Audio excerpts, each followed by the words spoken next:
I'm going to begin to my immediate left, the far right, by introducing Sandra Wortham, who is an attorney currently serving as Deputy Director with the Chicago Police Department, supervising the department's domestic violence program. Next to her, Dr. Beth Ritchie, who's an anti-violence activist and professor of African American Studies and Criminology, Law, and Justice at the University of Illinois at Chicago. She's also director of the school's Institute for Research on Race and Public Policy. Next to Beth Ritchie is Sharmili Majumdar, who is the executive director of Rape Victim Advocates, a comprehensive race crisis center here in Chicago. She's worked for liberation from gender-based violence for 2 decades. Jim Kirk is also with us tonight. He is the editor-in-chief of the Chicago Sun-Times and Sun-Times Media, overseeing all editorial content at the newspaper company. Prior to the Sun-Times, he held top editing positions at Crane Chicago Business, key editing posts at Bloomberg News and at the Chicago Tribune. Next to Jim is James Janiga, who is a reporter at the Chicago Tribune. He's been there since 1999, and as Trib Nation manager engages with the Tribune community on subjects of interest, including violence. Jennifer Gonzalez is also with us next to James. She is a Chicago resident, an assistant state's attorney for Cook County since 1996, and she's currently chief of the Sex Crimes Division, where she oversees the prosecutions of all stranger and acquaintance sexual assaults that occur throughout Cook County. She was previously assigned to the Domestic Violence Unit, where she supervised the prosecutions of domestic violence cases at both the misdemeanor and felony levels throughout Cook County. And finally, on our far left is Dawn Dalton, the executive director of the Chicago Metropolitan Battered Women's Network. She spent the past 15 years working on these issues alongside survivors of domestic violence, managing the programs that provide them support and leading policy and advocacy efforts to improve the system response to domestic violence. Please join me in welcoming all of them here tonight.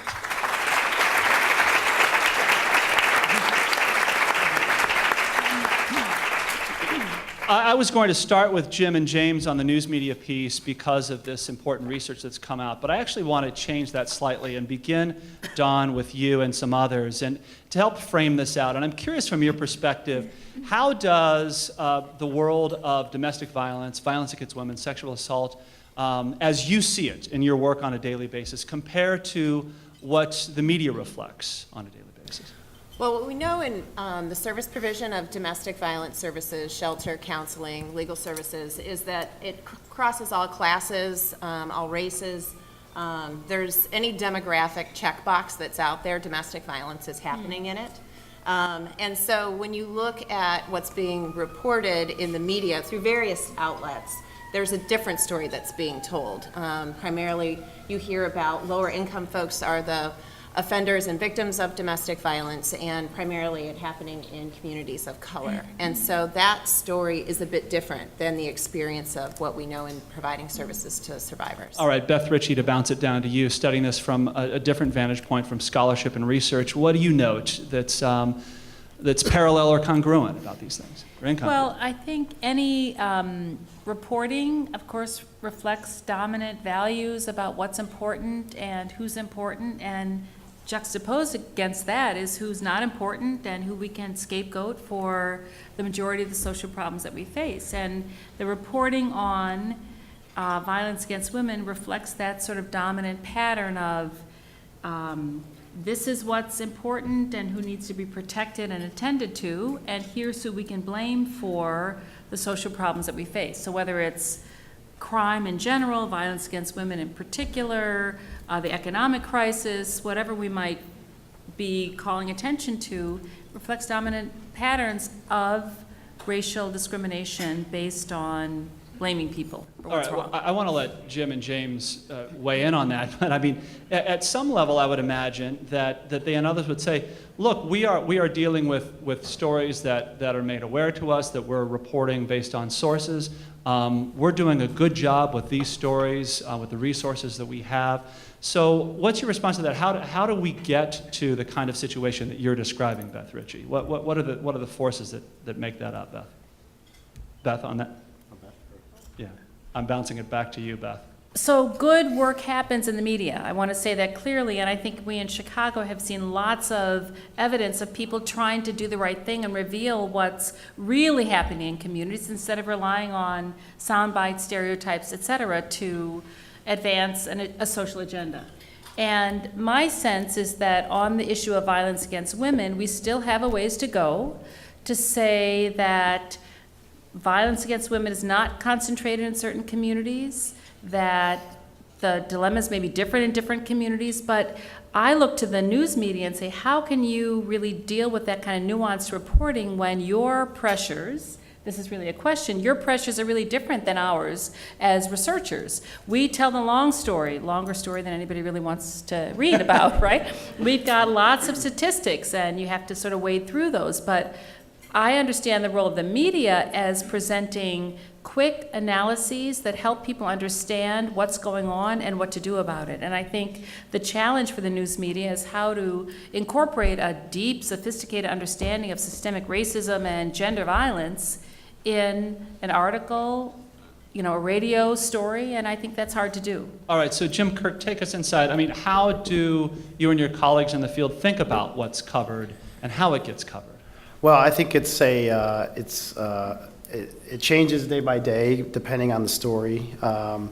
We do make an effort to, whether it's any kind of violent crime, attempt to make sure that we are not focused on one area or one type of person, and trying to look at it from a whole community perspective. Now, I would grant that it is, given the resources we have, impossible to cover everything. And I would be the first to say that the news media is often, unfortunately, late to discover a trend, and we tend to focus on the news, the information that we can get thoroughly. And in many cases, when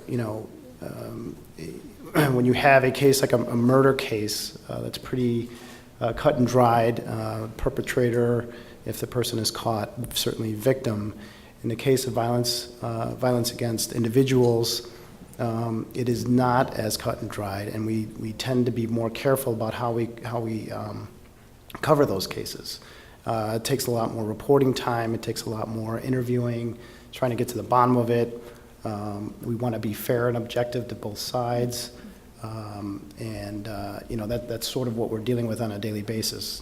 I'm not going to stand up here or sit up here and say that, we have, fewer resources. Obviously, that plays a role in everything that we cover.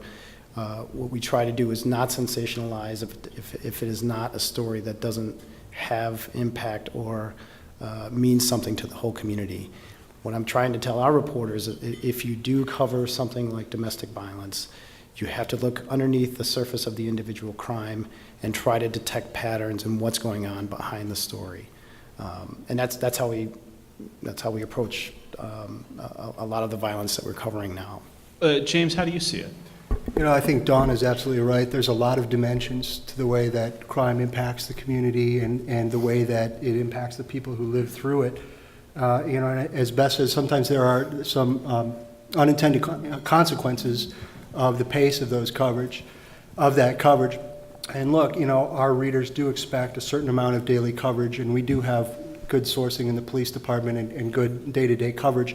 But you can tell those long stories that she's talking about, and I think the stories that we're proudest of are those stories where we're able, through documents, through sensitive interviewing, through preparation, through developing good sources outside of the regular day-to-day news coverage cycles, that point to those stories, that get at the how and the why of those stories.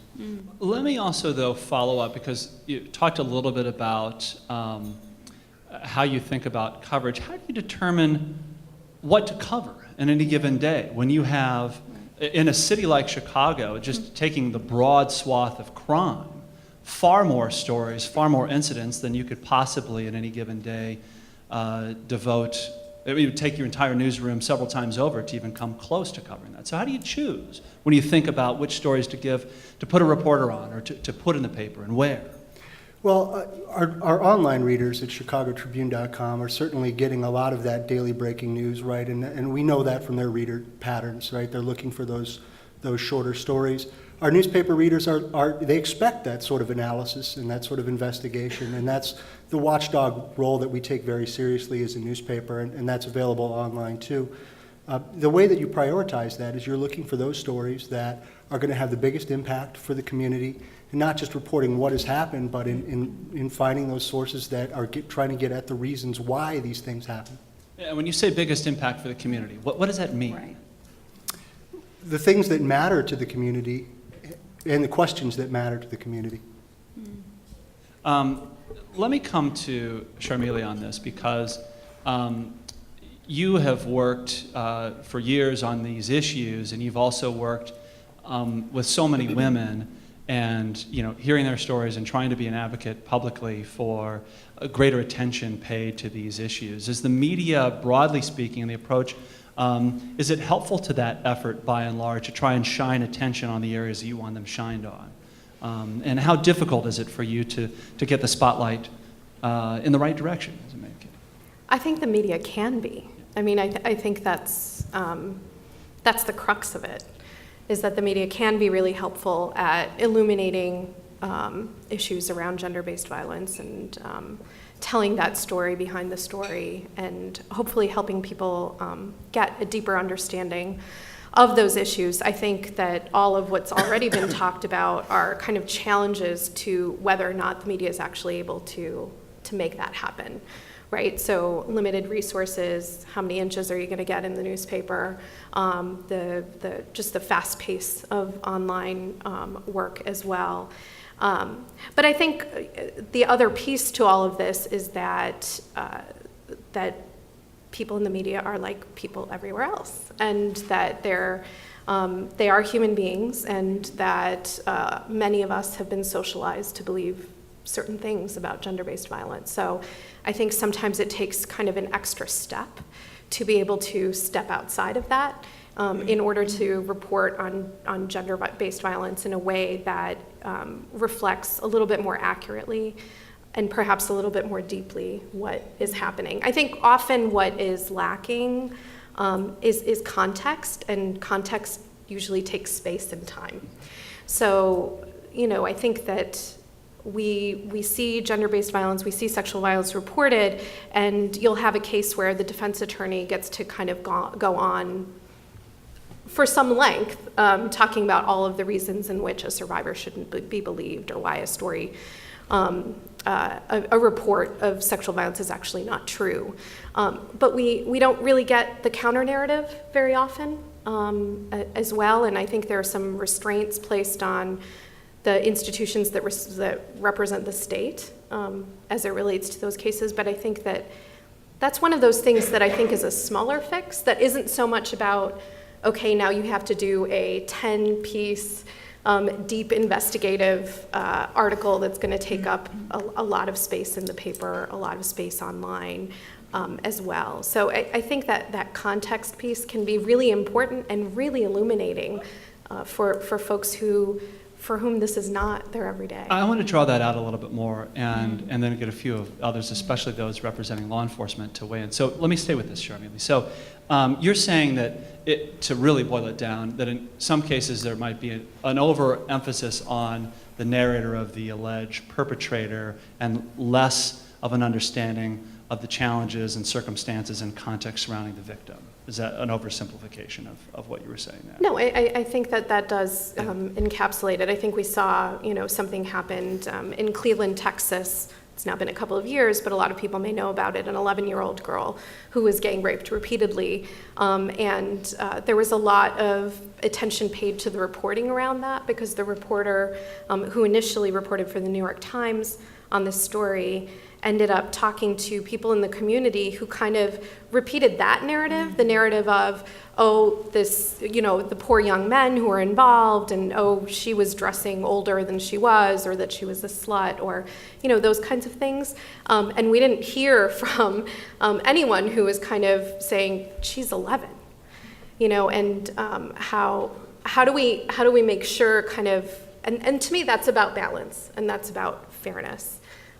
From our perspective. All right, let me bring Jennifer Gonzalez in on this. So, as a prosecutor dealing with these cases, what are the constraints that you face when it comes to not only what you can present in the court of law, but the court of public opinion, in how you talk about these cases? Sure, well, I think that's part of the problem, is there are rules that govern what prosecutors can say to the media. So oftentimes, we see things in the paper where it does talk about the offender more than it talks about the victim. And we can't really correct those reports or add to them. We sort of maybe rely on other agencies or other people to speak for the victim when they can, but we can't comment on cases that we're prosecuting oftentimes. They're certainly not in detail like that.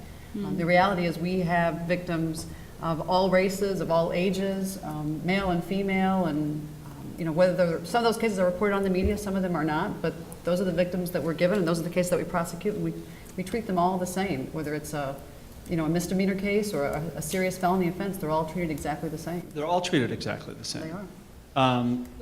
What do the rest of you have to say about that piece? Treated the same in the media, treated the same in the courts. Is that something that you perceive as well?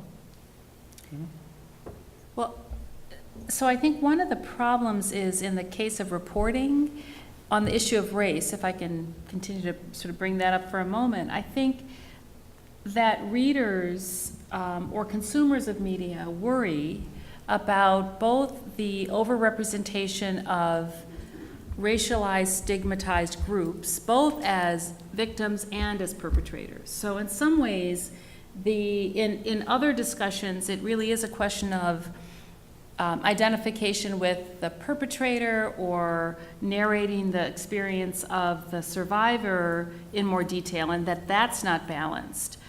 But I think one of the things that the report issued, which thank you, Tracy, for the report, is that whether we're focusing on who experiences gender violence or who perpetrates gender violence, there's always an over-reporting on what's happening in disadvantaged communities of color. And so that skews the problem in a different way. It suggests that there's more violence or more serious violence in those communities, and neither perpetrator or survivor gets sort of a fair analysis in that. Well, this is a natural segue to Sandra. So Sandra, what's the reality suggest as you look at the data and what's happening around the city? So I think the interesting thing about what all the panelists have said is that we made a lot of progress when it comes to violence against women on all areas of the systems, but we have a long way to go. And I think everybody who works in the day-to-day in these issues can tell you the frequency with which we know these events happen is like air, right? I mean, if you're sitting in an office where you get client calls, where you get that direct client service, where you're doing that, it's like, and I think everyone who probably, this was not my first job, so this is not my first career. So I think everyone who's probably come into this after doing some other type of work had that moment where you said, oh my God, like when you realize how frequent these incidents are. So that said, I think that we have to realize that we as a society, and everybody I think takes a part in this, we still have trouble, I think, acknowledging that reality. So then when we talk about reporting, and I am not a reporter, but my opinion is that because we know that this happens in all income levels, races, communities, all that, the unfortunate reality is for us as consumers of media, there still are certain stories that are more palatable, right? We are better able to accept hearing these stories come out of certain communities, and those may be the communities that we hear violence in general, right? So it may be easier, as you said, reporters are humans, right? Media outlets are made up of humans, so it may be easier to, if we are gonna report on violence against women or sexual violence, to do it in that way because that is what we are more accustomed to hearing and reading. Because if we started to talk about the reality that this happens in households that you would never imagine hearing this story come out of, we would all be a little bit probably nauseated. And that's wrong, right? Because that says, to the doctor's point, that we have, whether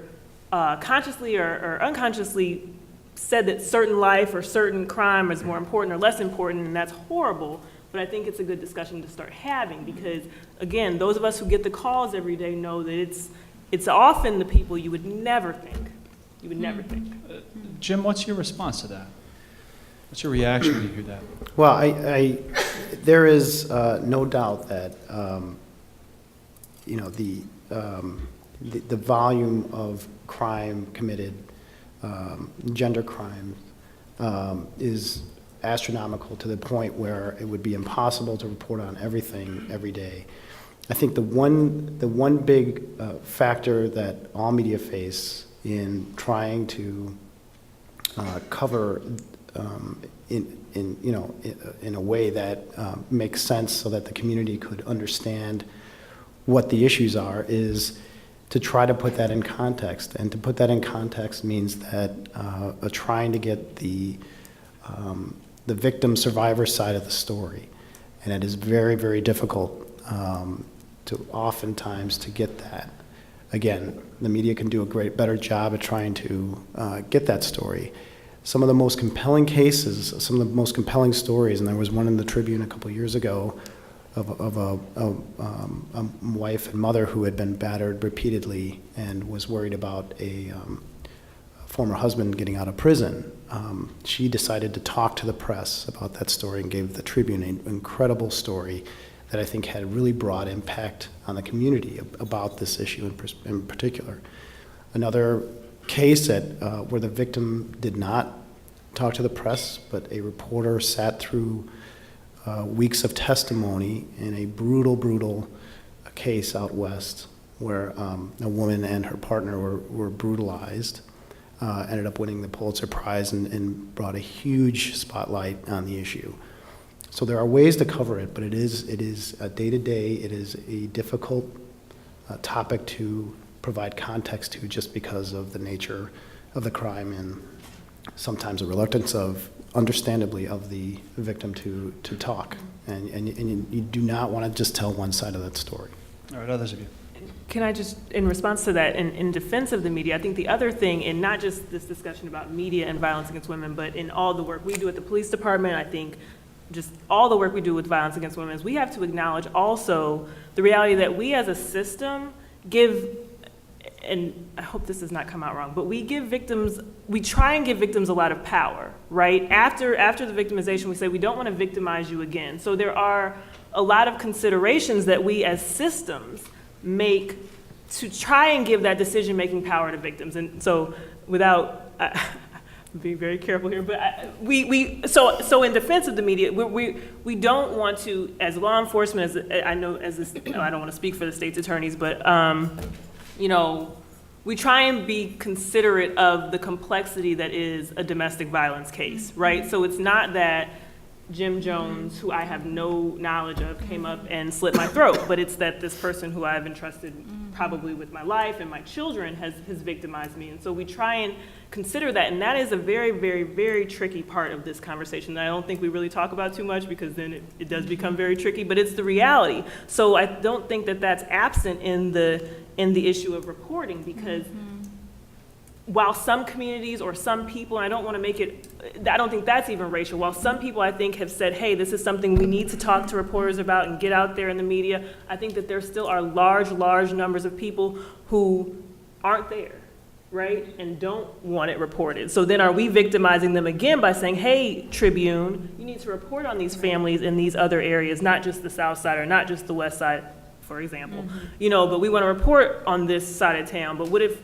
that's not what they want? Right. And so then are we victimizing them again? And that's, I think, part of the conversation that we have to have.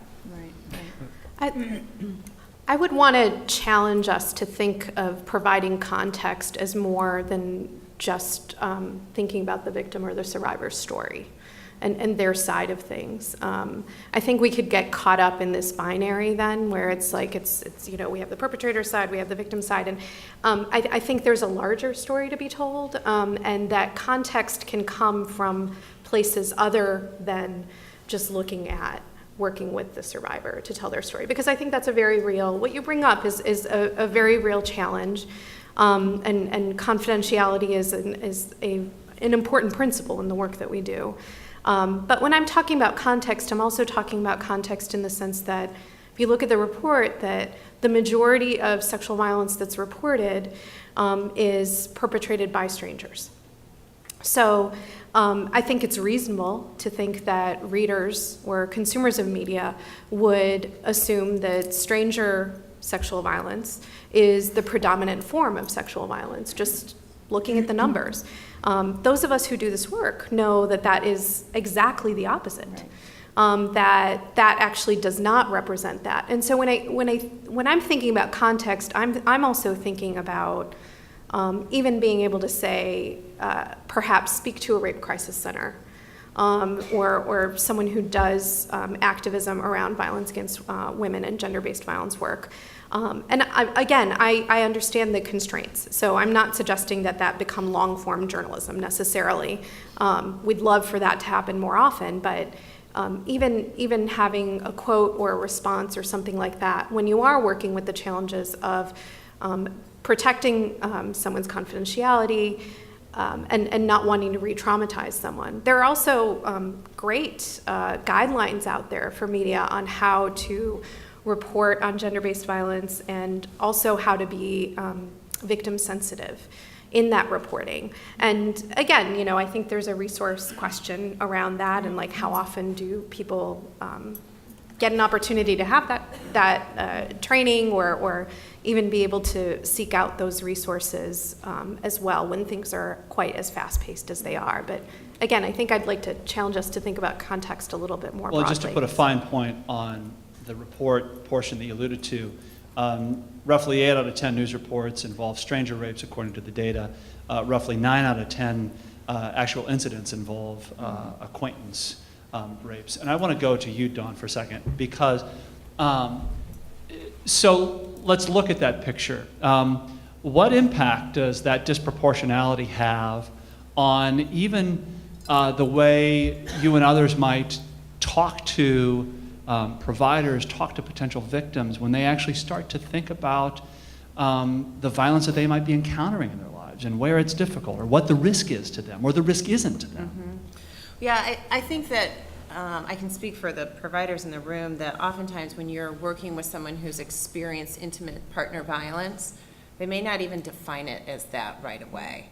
A lot of service provision is about what intimate partner violence is. So emotional abuse, financial abuse, psychological abuse, it's not just battery.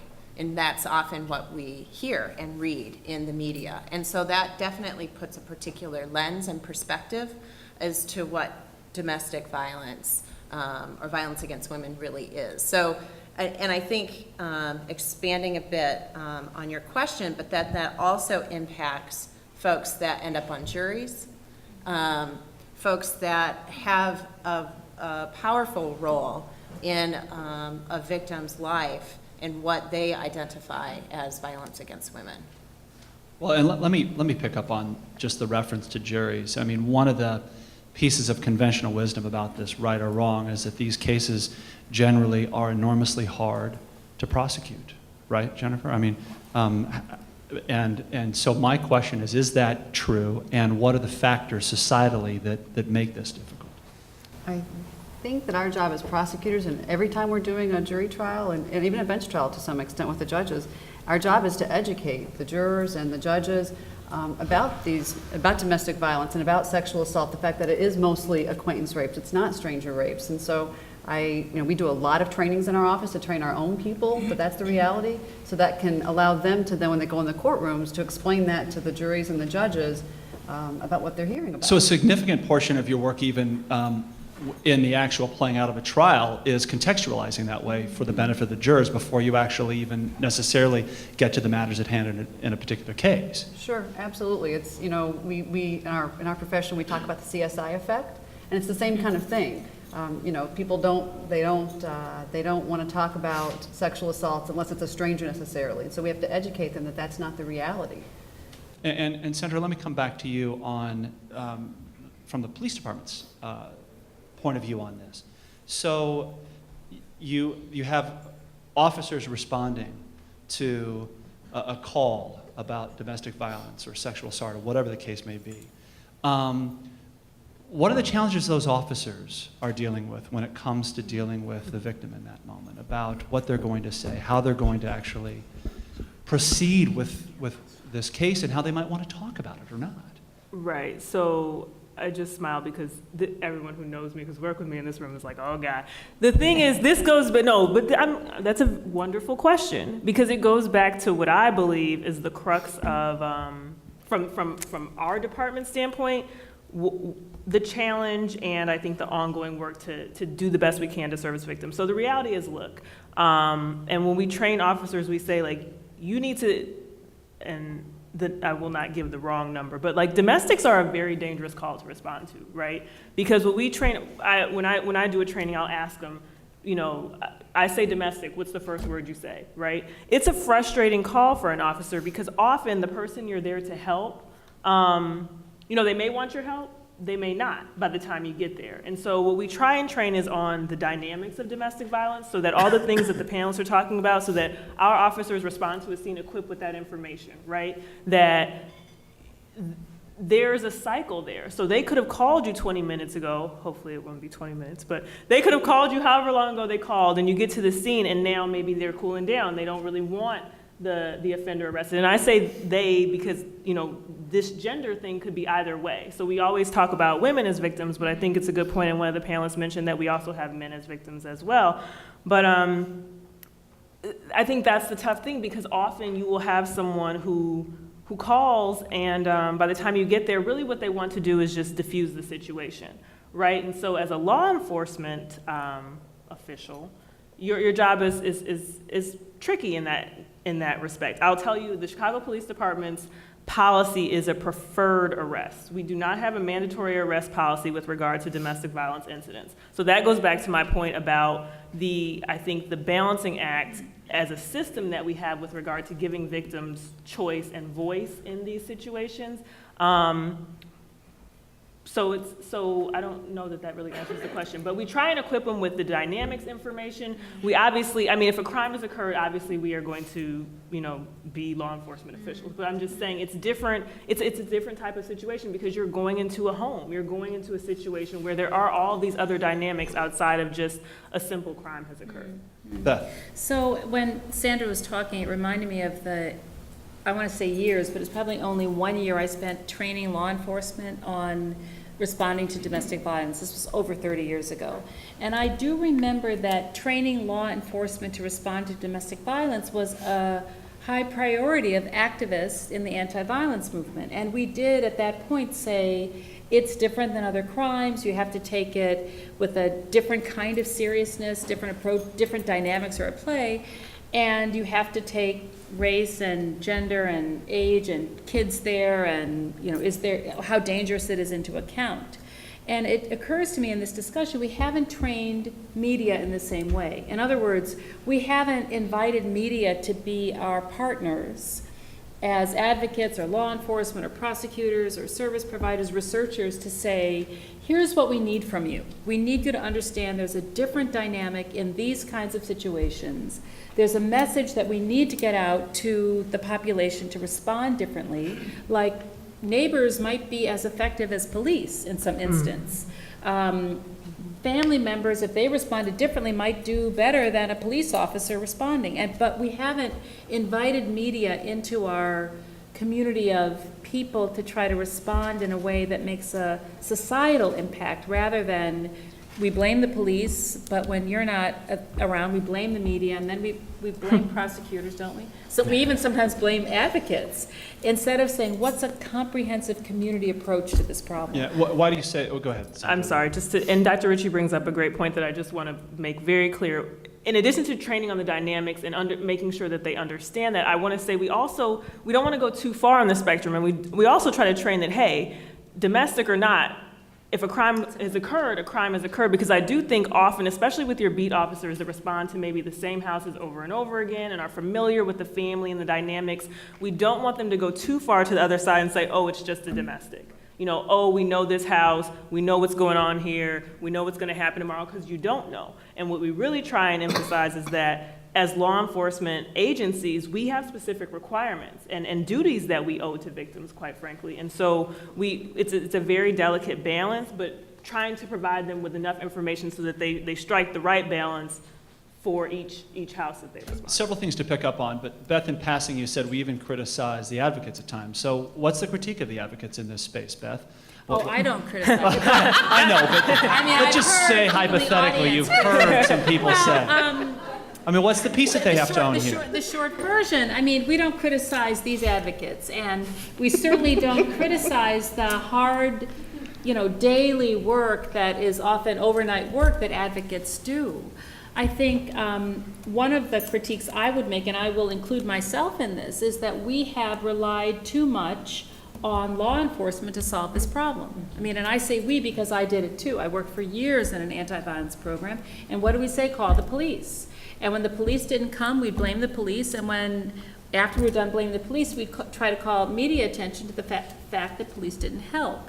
And I think, again, I'm going to argue that what we need is a more broad-based community approach that says all of us have a role to play in responding to this. And when we leave it to, as some, not these advocates individually, but as the advocacy movement has said, rely on law enforcement, and when they don't respond, it's a media story, is completely insufficient to saving women's lives. Just doesn't work.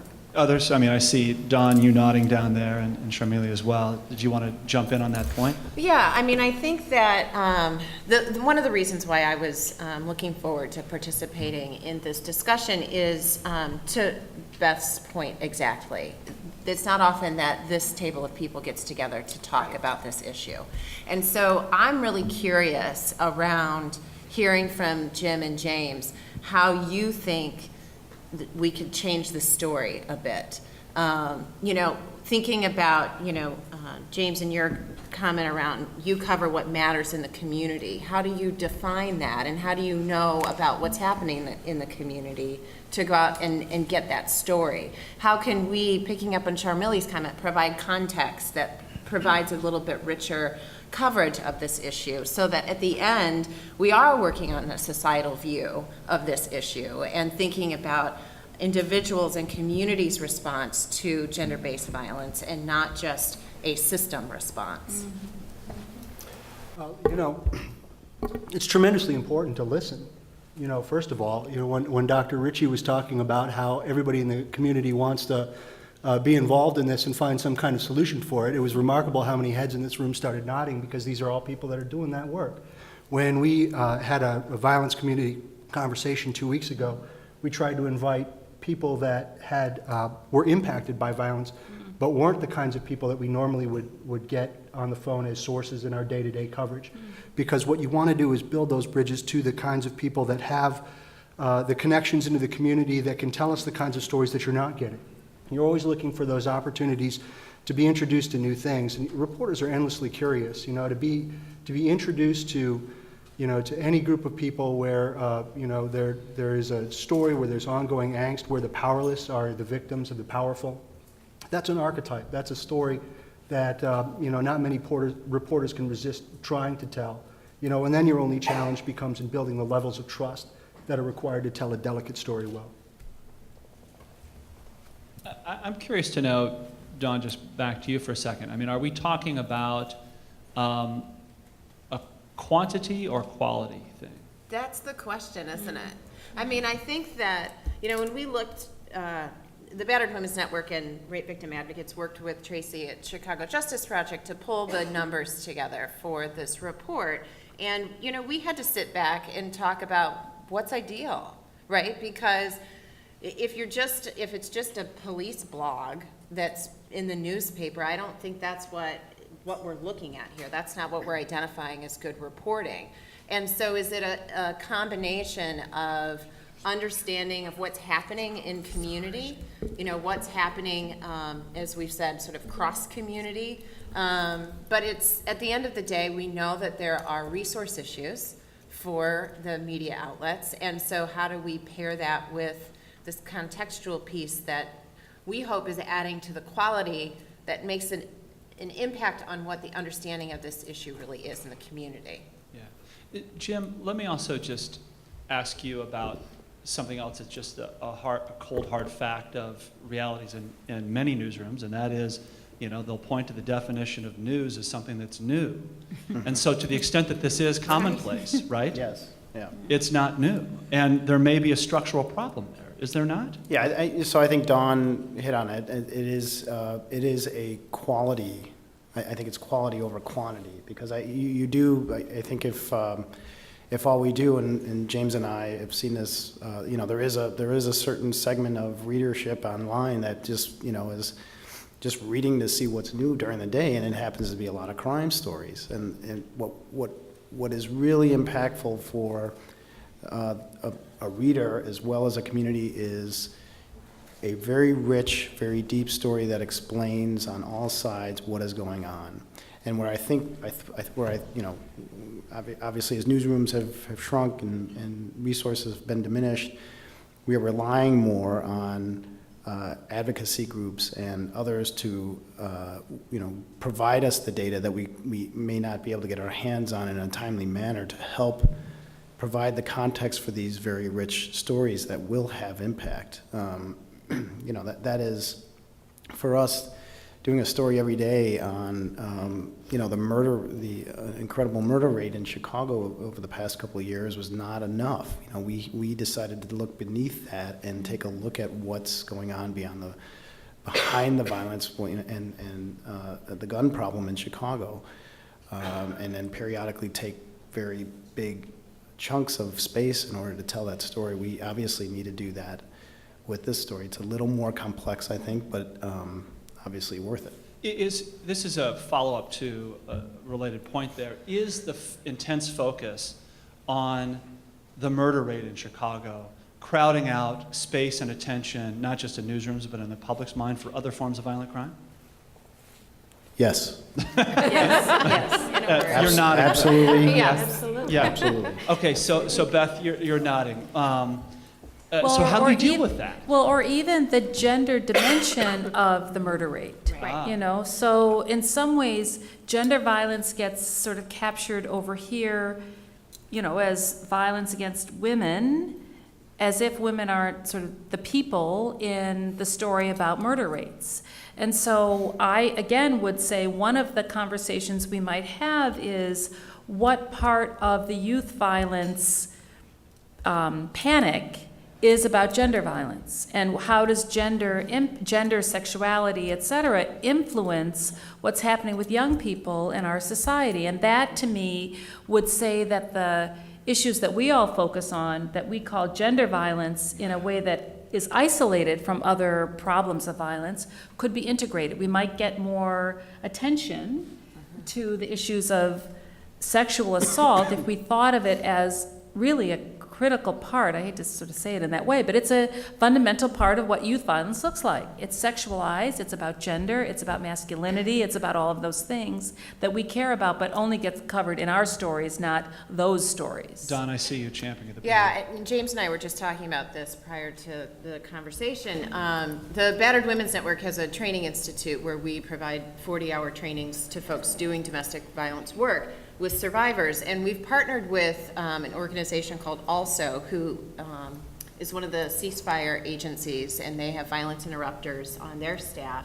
And they have started sending, over the last several years, their violence interrupters through our 40-hour domestic violence training, because they're recognizing domestic violence and intimate partner violence being at the crux of some of the gang and community violence that's occurring. And so if they can have an understanding of what the dynamics of domestic violence are, and think about that as they're talking to an offender of domestic violence and then potentially community violence, and then link that victim to resources.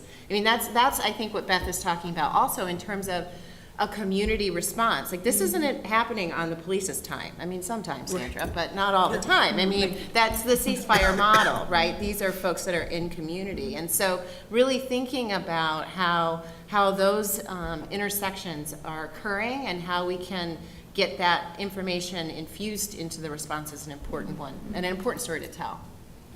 Shirley? And another example of that is that we talk a great deal about bullying, but we don't always talk about the gendered aspects of bullying, or don't really consider that sexual harassment online or in the schools is a big part of what is experienced when we're talking about bullying, and how much more differentiated would our conversation be around bullying if we were able to kind of consider those various factors. And again, that doesn't, that's not something that's simply driven by the reporting of a crime, right? I think that's the other piece of this, is that if the point at which sexual violence comes to the attention of media reporting on it is the point at which they have a source in the Chicago Police Department, for example, who's telling them about it, then that's going to already impact the narrative. So that already narrows kind of what the story is that's being told. Tell me more about that. What do you mean?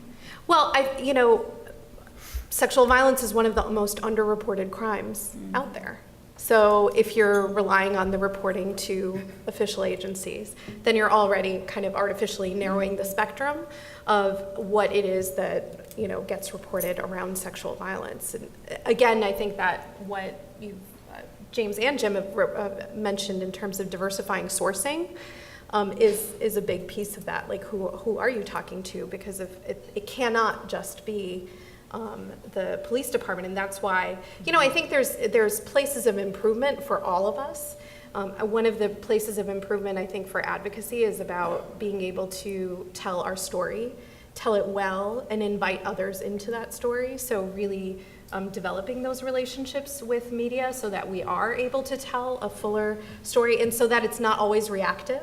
Because I get phone calls all the time from reporters who are like, do you have a survivor who was assaulted 10 years ago at a college and it was at a party and it is now being prosecuted? I mean, things like that. And I understand where they're coming from. There's a specific pressure that they're responding to, but it's almost impossible to respond to those, and I think respond to them kind of well and ethically. And so a piece of the story. I mean, is I also lost. can understand reporting where a question like that might come in. You're looking actually to provide context Absolutely. for another story that you're working on, and you're Absolutely. looking to help round out that narrative. So it may be for very, very good reasons the reporter is making that call. I would also want to know, what kind of call do you want to get that you're not getting? What are the questions? You know what I'm saying?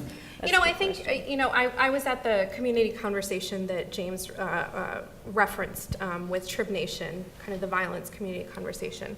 And what I so appreciated about that opportunity was that it was outside of the scope of us talking about a specific case.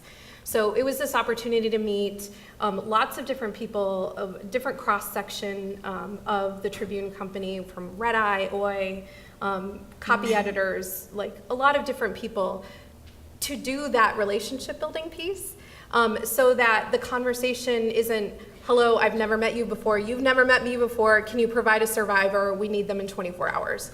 And again, I understand kind of where that pressure comes from, but I think that having some relationship built there, and again, I think that we need to do work on the advocacy side as well, kind of helps prime the pump around that a little bit. As I said before, I'd like to see perhaps stories provide a little bit more information about, okay, this is a specific sexual assault we're responding to. What's the story outside of that? How does that relate to sexual violence as an issue, kind of in the city of Chicago or nationally or kind of beyond that? We saw, in terms of the Logan Square sexual assault on New Year's Eve, now well over a year ago, there was a lot of reporting around that story. I think it's important for us to interrogate why. Why was there so much reporting around that? Why was there so much interest in that particular story? What about that narrative, which includes issues of race, which includes issues of class, which includes issues of the community in which it took place? It included issues of the actual venue at which it took place, like all of these things. Let's interrogate that a little bit and. Well, let's take a minute and do that. So what's the answer to that question, the rest of you on the panel? Why did it receive so much attention, do you think? Me? Your nose has literally stuck out slightly farther than everybody else's, so I'm going to you. Yes. Lean forward just enough. I'm just recalling that incident. My guess is it's every parent's nightmare story, right? And that's why it received the attention it received. And I don't think it was any more than that or any less than that. And it did not. There are a dozen of those stories every year that hit the press. Oh my God, I would never let my child go down to a fairly unsafe neighborhood or whatever you want to call it in a situation like that. How could these parents have done that? That type of, and then you see the questioning kind of forming around that. I am not going to apologize for that type of story, but it is it is part of the storytelling that every media outlet does, like it or not. And did that story serve a broader understanding of the issues that may have led to that? I don't believe it did. I don't think you saw the follow-up after that might have an intrepid reporter might have done in order to explain, well, how prevalent is this? What does it mean that this happened to somebody who is so vulnerable in that type of situation?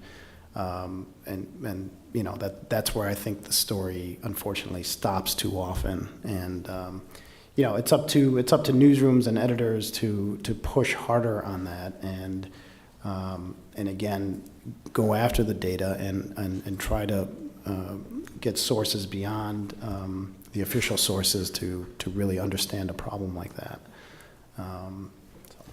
John, Steve, can I just say go ahead. one quick thing? In answer to your question, I don't want a lot of calls from the media because I don't do well with short answers, obviously. But and not to sound too formulaic, but I think that the experts both on this panel, in this room, who understand something about gender violence, understand something about violence. And so this sort of repeats the point, but I want people to get called anytime there's the attention of the public on an issue of violence. So when Hadia, why was it a gangbanger and an honor student? One was a male, one was a female. There were lots of dynamics in that. Why didn't someone call an expert on violence against women when Hadia was murdered? People called experts on violence, or some people who thought they were experts on violence, but we are not inserted into kind of the routine of the Rolodex of when there's a situation of violence.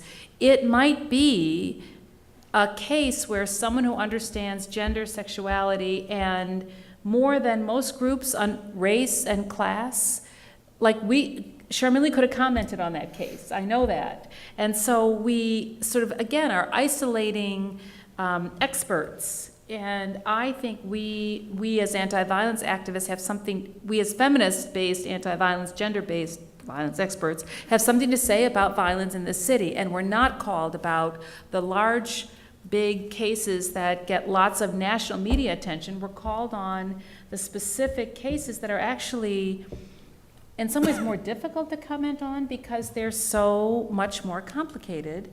Because Or they so bring this- specific to a or set of so circumstances. specific, right? So we've got a lot more to offer, I'm saying, I guess, to the media folks in the room than what you call them for. You touched on this, Beth, already, but I want to go deeper just to understand it more fully. So what could we learn about violence in Chicago broadly, but as manifest in the murder problems, by taking a gender lens to that question? You mentioned it in passing earlier, but take me deeper there.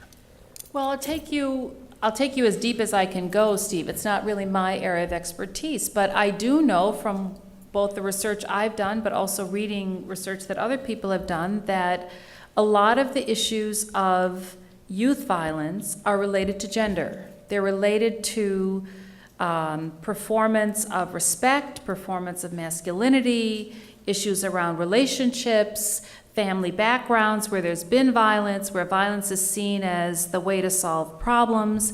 And we in the anti-gender violence movement have studied that for 30 years. We've taught ourselves about that. And we're not engaged in that discussion because it's perceived as something other than rape or battering.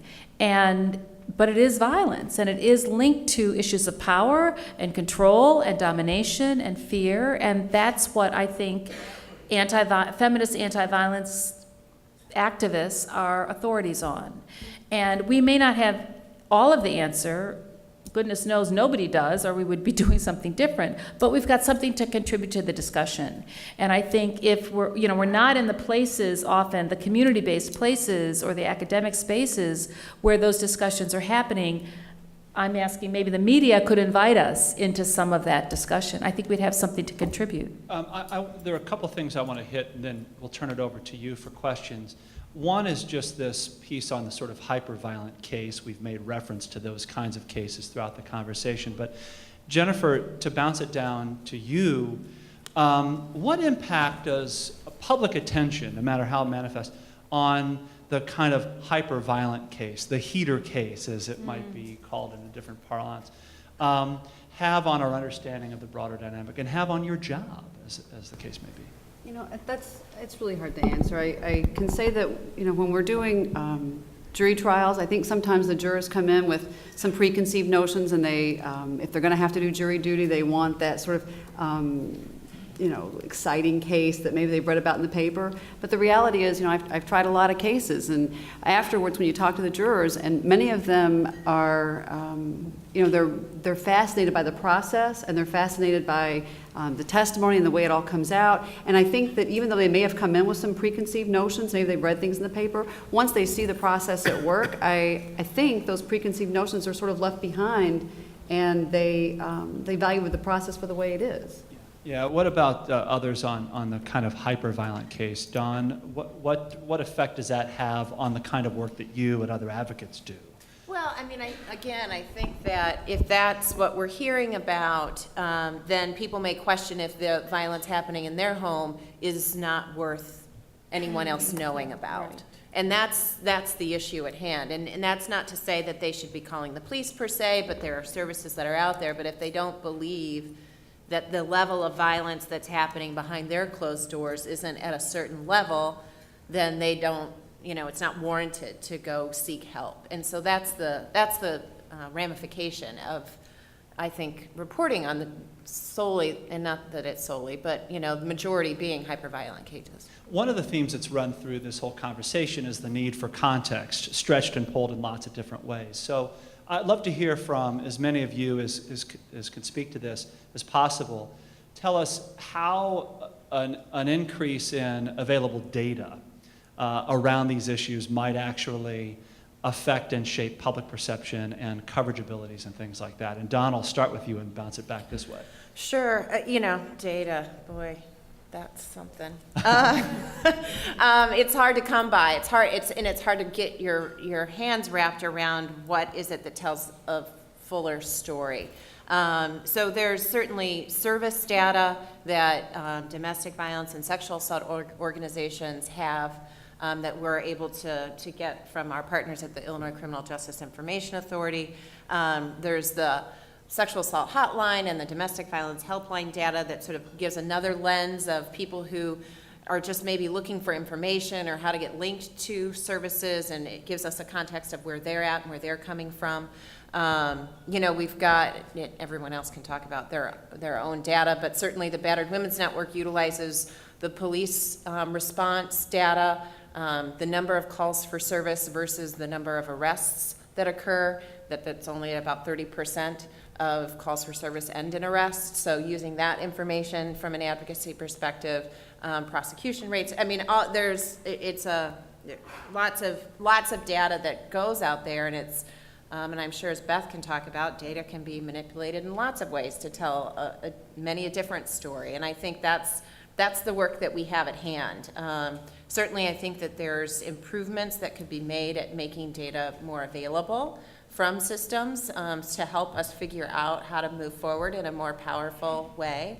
But again, I feel like that's why we're here today, because folks are interested in doing that. Yeah, and James and Jim, from just a reporting standpoint, you know, how you understand the context, how you even learn about stories, how you understand whether an incident is at all important and of interest in the fundamental way.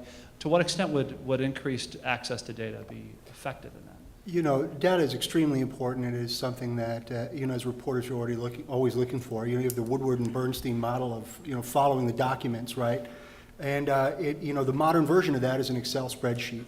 And, you know, your first challenge after you go through the morass of getting this FOIA document, you know, or spreadsheet is getting the experts with experience in this subject matter to be able to explain to you what it is that you have and where to look for those trends that actually aren't artifacts of the data, but actually are trends that exist in real life.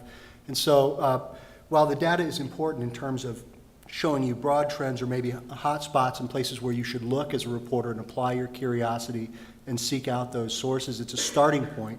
to those stories that really matter, because what really matters is how these things happen and why these things happen. And it's very seldom that that exists only in a data set. Yeah, I mean, just even your example there brings to mind my own experience that, you know, there's getting access to the data, which can be difficult. And then oftentimes what happens is a deluge of data that actually makes no sense until you spend hours and hours and hours combing through it to try and understand a story on it. Jim, though, we've heard a lot from some of the other panelists on what they think reporters could do to improve their coverage, what media outlets, broadly speaking, could do. What do you need? What do your colleagues need to improve the kind of work you do, other than more subscribers? Of Yeah, more course. subscribers would be great.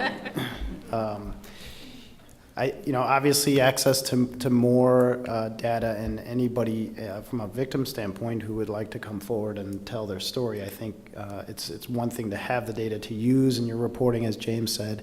It's another to really provide the story that does change and make an impact in the community, and that is so hard. It's why we send reporters out to go find a specific victim in this specific case. I think what news organizations have to do is when, instead of what we call the traditional crime reporter, I think if you had somebody who was covering violence and just in every shape and form that is, you'd have a different perspective on coverage. And we're trying to do that in small ways. I know the Tribune does that as well. And when you tell reporters that you are an analytical type of reporter, providing context and analysis every time you go out and report on a story, it helps. But I think making this part of a broader beat rather than just kind of a one-off story each time is a first big step. Can I Sandra? just jump in there? And this kind of goes back to Dawn's point about the data, and I agree, data can be very helpful, but I also think we have to be careful, and we've had this conversation in multiple meetings, but we can often throw out numbers and statistics, and they are helpful, but I think it's important when you analyze data to have the right people at the table, because and I'll just reference specifically the stats for us, right? We can look at the calls for service and we can look at the reports written, and this goes back to, I think, a theme that every single person on the panel has spoken about, which is the context in which these situations happen. It's very, very, I think, it does a disservice to all of us, service providers, law enforcement, as well as victims, to draw conclusions. Not saying that this is what Dawn was doing, but I'm just saying in general, when we're using the data, I'm just saying, I think that data is important, but the context is so much more important. And yes, that's time consuming and it's, manpower intensive, but it's so important in these cases because every case is so different, and I just think that that's worth pointing out. And I'm sorry, this is going back a couple comments, but when we talked about the ultra-violent cases, Yeah. I think from our perspective, when we're training officers, what I'd like to say is, treat every case like it's that bad case that's going to hit the media, right? Because rarely does the bad case that hits the media, rarely was that the first thing that happened. Right. Like very rarely. So we try to train, like treat every case like it might be that one. Like do your very, very best on every case like it might be that one. And I think that is, because we talk about the ultra-violent cases, but again, what is the backstory? Like sometimes, yeah, it's just that. It's just an aberration, it's an Sometimes. incident. I think rarely in these situations is that the case. And so I think if we all, law enforcement, if everybody on their own little sphere approached the I hate to say smaller, but the not ultra-violent cases like that, then we'd be doing a greater service to our victims. And this has to do with the relationship between media and police and official agencies and how stories actually come to the surface in the first place. It says, are media outlets reliant on police intervention or calls for assistance, i.e. if police aren't called or dismiss the call and therefore don't prioritize, how does the media find out about a particular story, or do they? In the day-to-day work of a newsroom, following scanners and assignment desk and those, how important are the police to this piece? Well, I mean, they're a key part of it, certainly. That on a day-to-day basis, a very consistent source of information is the Chicago Police Department. They document those calls that they follow up on. that is the first step, often in a paper trail for us that leads us to the kinds of stories that we cover on a daily basis.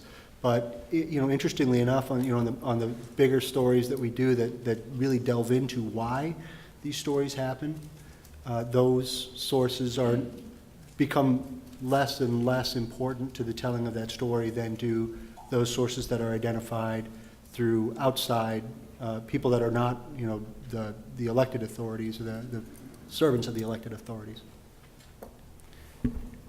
If I could just add to that, I think it's really as great as the police department is in terms of trying to help. I think the way most of these big important stories come to the surface is when a reporter has a relationship with either someone close to an advocacy group or that is constantly monitoring the issues and problems that a lot of people face. Those are where we see the best kinds of stories. I mean, obviously, listening to police scanners and that sort of thing, police departments very taxed and don't often like to deal with a reporter. It's one of the last things they want to do during the day. So oftentimes the information has to come from somewhere else first.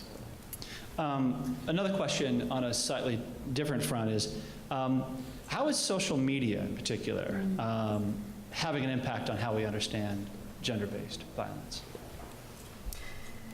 Well, I can say that very recently, actually, just today, there's been a Facebook campaign, some of you may know about it, calling Facebook out for not applying their own policies and standards consistently. So, for example, taking down photos or pages of women who are breastfeeding, but then not taking down photos or pages that explicitly call for violence against women. The content has been so offensive that I will not even quote it here. If you're interested, you can go to Women Action Media. They have some of it on there. But there's been a campaign going for a little over a week to get Facebook to update their policies and standards around that. And today we're successful. Facebook actually responded, yes, no, it's really great.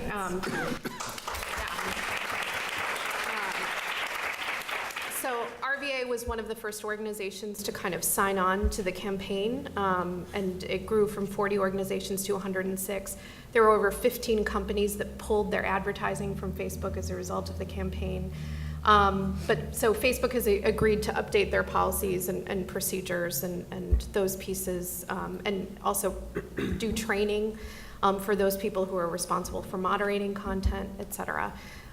Which is an important victory, and I think speaks to social media's role in creating culture and reflecting culture as well, and being a part of the media landscape that is also including traditional media as well as social media, that all of this is what we need to be talking about with media. We've also seen, and I'd be interested in other folks' thoughts about this, we've also been seeing, particularly with sexual violence, social media outlets being used as a way to continue perpetrating sexual violence against survivors, but also as a way to collect evidence. And to be able to document it. Obviously, there's a case here in Chicago that's very timely around a 12-year-old girl and 3 boys who had included video of that. So, I think there's an interesting juxtaposition of the story to be told on social media and the criminal justice system, and a lot of our work as advocates above and beyond the criminal justice system as well. Let me send the next set of questions down to Jennifer. It says, from the state's attorney's point of view, do you find specific groups of victims more willing to speak to the media, report a crime? And would you attribute that to the discrepancy in reporting in any way? Gosh, I myself haven't noticed in particular types of victims that are more likely to talk to the media. As I was sitting here listening to everything that's been said tonight, I was, something that's very important that I hear from victims a lot is they don't necessarily want to always be outed in the media. And so we're very mindful in our office, in court proceedings, using victims' names in court. Sometimes we have victims that ask us if we can clear the courtroom when they testify, things like that. And so we're very mindful of victims' identity. And I was thinking, if as we've been talking about tonight, the majority of sexual assault and obviously domestic violence cases, they are acquaintance cases. And so sometimes when you're just doing a story on the offender, it's sort of obvious who the victim is. Right. And so we have to be, I think, the media is very good, I think, about not naming victims, but in some ways they can still be easily identified just in the way the reporting is done. Right. There's a follow-up question on a separate track rather, just about how you charge sexual assaults. Does the Cook County State's Attorney's Office ever charge sexual assaults as misdemeanors rather than felonies, and if so, why? Well, by definition, I guess there are crimes that are felonies and crimes that are or crimes that are felonies and crimes that are misdemeanors. And so it really just depends on the evidence that we have, and if it can, if the facts of that particular case qualify as a felony, then it's charged as a felony. And if the facts are not such that it qualifies as a felony, then it might meet the criteria for a misdemeanor charge. It just depends on the facts of each individual case. Beth, this is a question I think that you might want to take a crack at. The question here is, does using, quote, gender violence as a term mash further the issue that it is largely men committing these crimes and all violent crime? Isn't gender violence part of the problem the way we talk about it? And to quote here, isn't gender violence really men's violence? That's interesting. I'd sort of love to have a longer conversation with whoever asked that question. We thought gender violence was an improvement over wife battering. That really dates me. Wife battering, violence against women, violence. So I think we thought gender violence includes the possibility that at the root cause of it is in fact patriarchal power, perhaps, but that anyone can use that. Sometimes men use that over other men, women might use it over other women, that women might use that over men. So we were trying to name the problem of violence being attached to these larger dominant systems, but that the actual people who use it, benefit from it, aren't held accountable for it, can be almost anyone. It's completely imperfect. In fact, that's part of why I think the media and anyone and other people don't think of us as real violence researchers or real violence interveners or activists, that we're sort of seen as apart from regular violence. But we did think gender violence was a more inclusive term than the terms that we had used in the past. But certainly I think people who might offer up some alternatives, we'd be open to, indeed. Yeah. Here's another question. This goes to you, Sandra. Why does the Chicago Police Department not have a, quote, preferred arrest policy for sexual assault as they do for domestic violence? I wonder if I could guess who asked that. I probably could. The true answer is I don't know. I mean, I'm not here to make anything up. I don't know. However, can I just follow up on? Sorry, I don't know the answer to that. I'd be happy whoever asked that. Yeah. I'll follow up and I can get you that answer. But to Dr. Ritchie's point, I just want to say, and I said this earlier, but I just feel like we have to.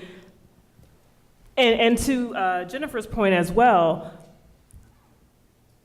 When a murder happens, and it's a stranger, right? Is anyone going to go ask the victim's family if they want, maybe the offender's name put in the newspaper, the murder? Like, we're not going to ask that, right? So I just think we have to keep in mind the considerations that we are giving, or we try to give to victims, and this is going to sound crass, and I don't mean it that way, but the complications that those considerations often cause in reaching our ultimate goal, which is to protect victims, to do better victim service for victims of sexual assault and domestic violence. And I think we're going to see these themes woven continuously because it complicates the issue. And I just feel like when you talk about what we call it, yeah, we call it that.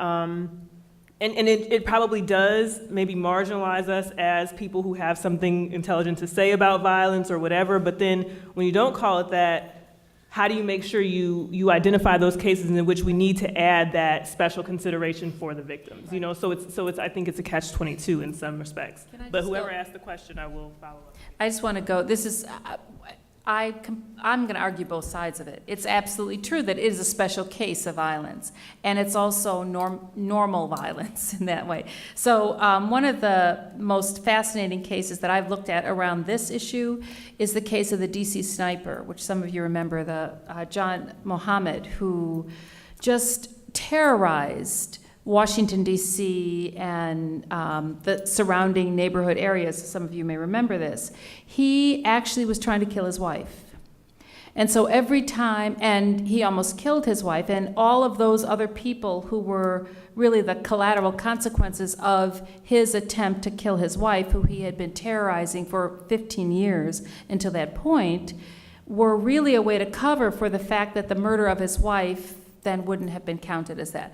And I often wonder when we see these high-profile cases especially, and even some that seem random, how much of it is really a case of a domestic, not so much someone who lived with someone, but someone who's intimate relationship with someone who was really trying to kill someone, murder someone, terrorize someone, and disguise it as something that would distract us as these higher profile cases that look like more random violence. And so that to me is an example of, I think, ways that we could dig deeper under what's happening in the city of Chicago and other places around violence that really is about intimate relationships, power dynamics, et cetera.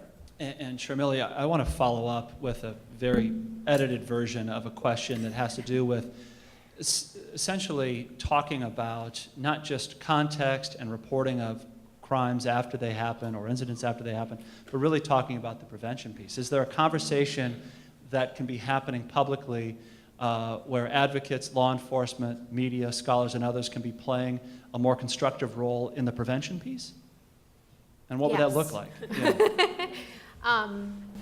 Well, I think, whenever these stories come up, that's the other opportunity, right? So whenever sexual violence at, Steubenville, Dilley, the recent Facebook these are all kind of opportunities for an entree into that.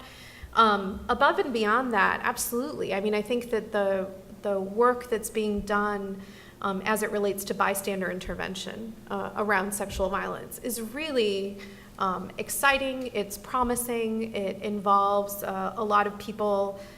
It's being used a great deal in colleges and in military as well. And of course, sexual violence in the military has been pretty prominent in the news recently too. I think that there's a lot of commonly believed pieces of wisdom around prevention where there could be a better story told. So a lot of prevention looks like, okay, let's talk to girls about the 10 things that they need to do to keep themselves safe, right? So this is not uncommon.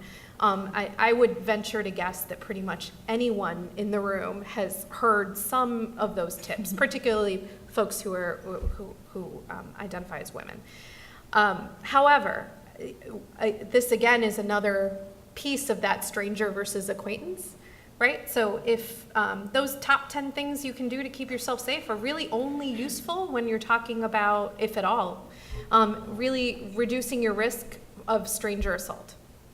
So it doesn't really get into prevention as it relates to acquaintance or someone who's known to you who you're in a relationship with, which is a whole nother kind of area of prevention work that's about relationships, how we negotiate relationships, what does it mean to give consent, all of these pieces that I think is rich and an opportunity, I think, for there to be more partnership with media, with advocacy that isn't centered around the complexities of this victim, this story, go.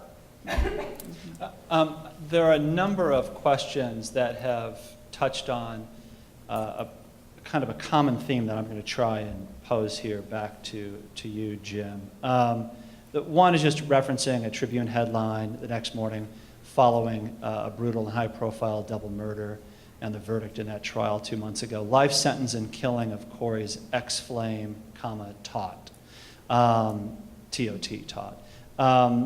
Also talking about the notion of every parent's nightmare being a white middle-class and suburban view. And building on top of that, this idea that, is the part of the problem here, who's in the newsroom? Who's in the editorial board? And on those meetings? What effect does that have on the way worldviews are shaped in news organizations?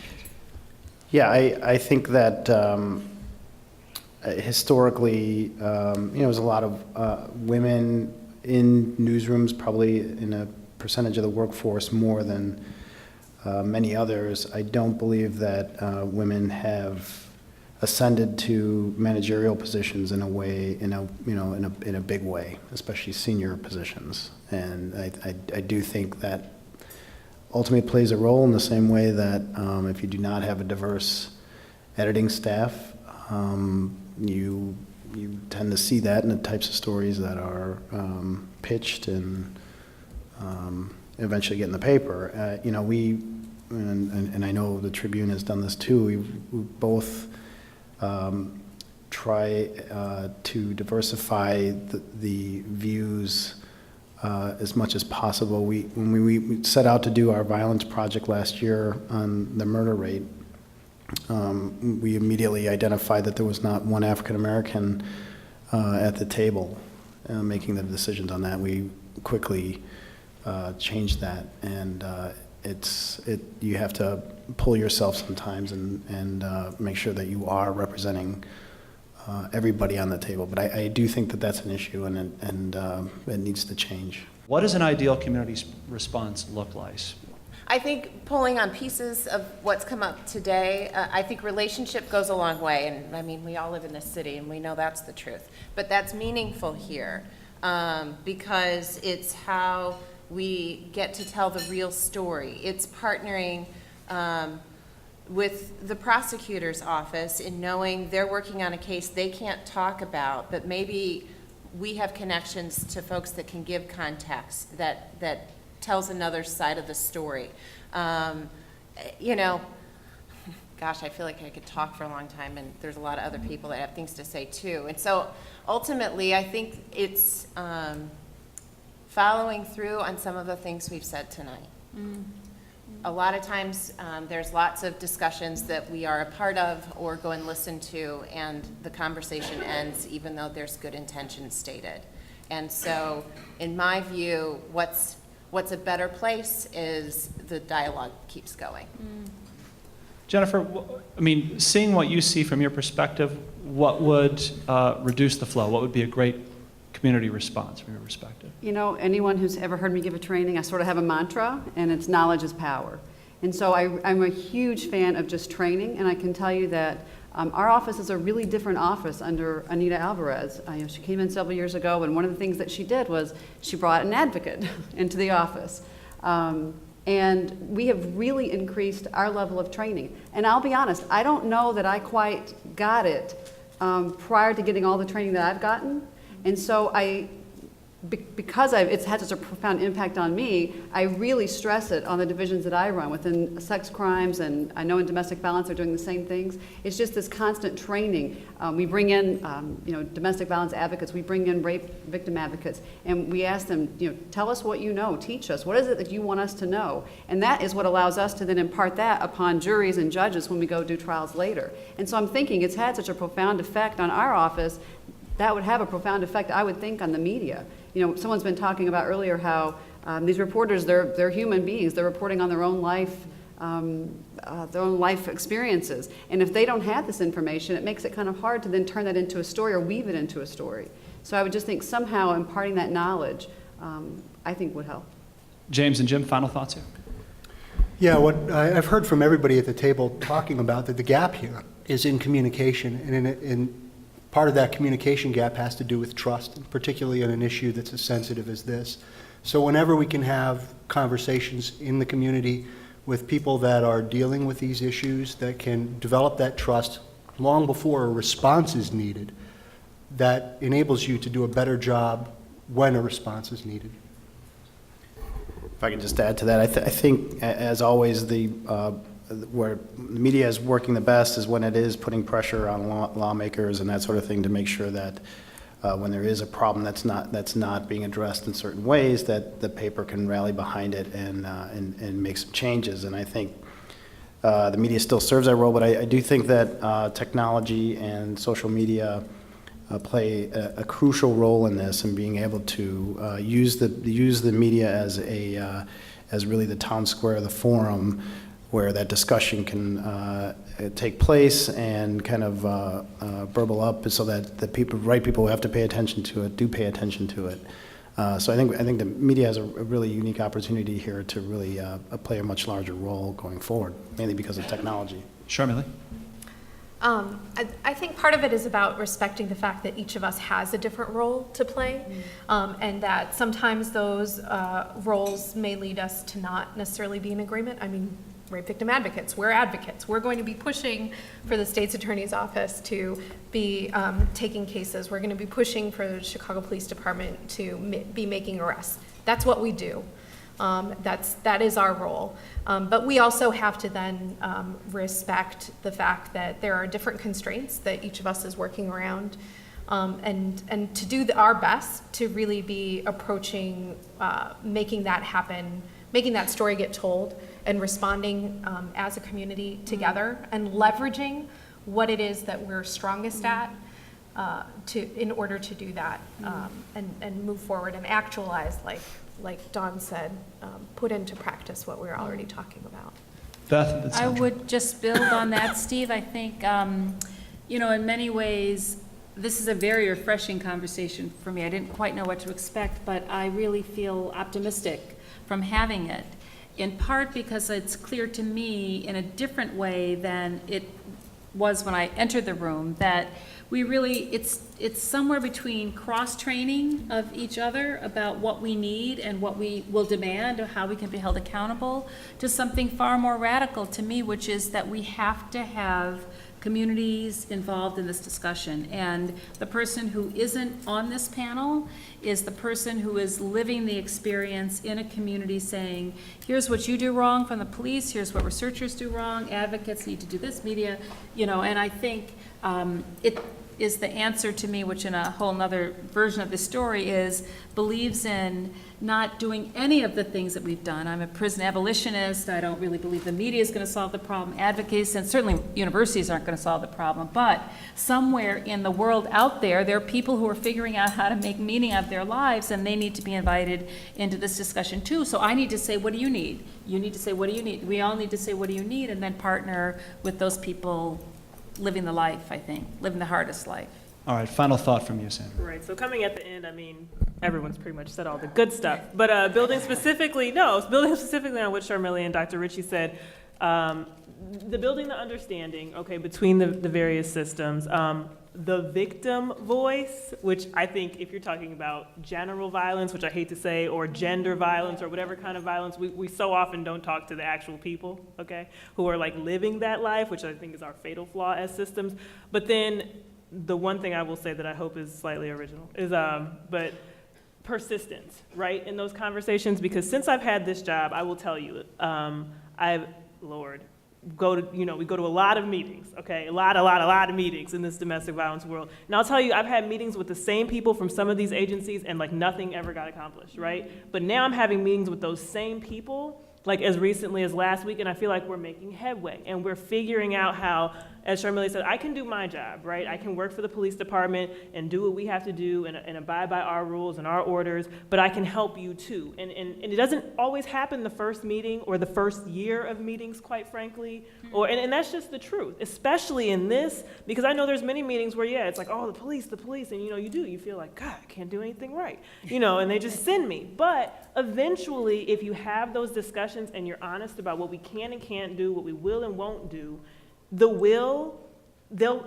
find some way that matches up and say, okay, well, I will do this, we can do this, and that will help. And then you can match your systems and figure out how we can help each other. And I'm telling you, this is like going into my third year, and we're starting to have some of those meetings, but it's encouraging because you have to be persistent. Because if we had left those meetings and said, just as an example. I'm never going to work with rape victim advocates. You know, like, that's not going to work out. Our agendas are too divergent.